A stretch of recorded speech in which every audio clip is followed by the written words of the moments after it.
Maithili express की शानदार प्रस्तुति।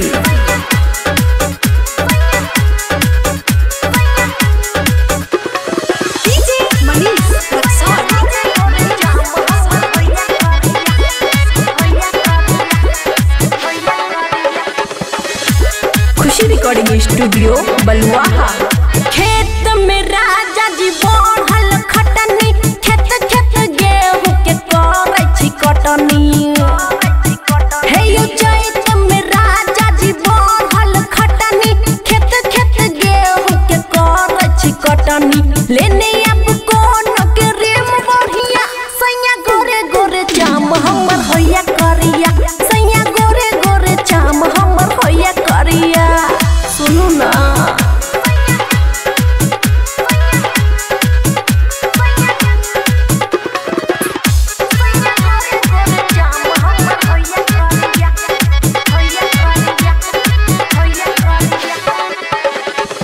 मिक्स बाय अमन अक्के।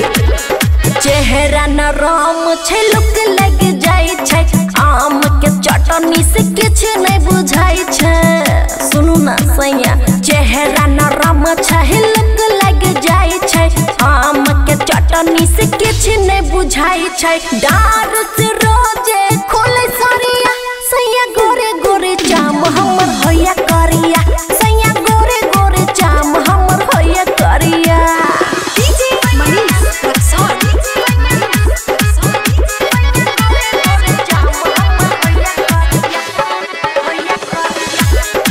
खुशी रिकॉर्डिंग स्टूडियो बलुआहा।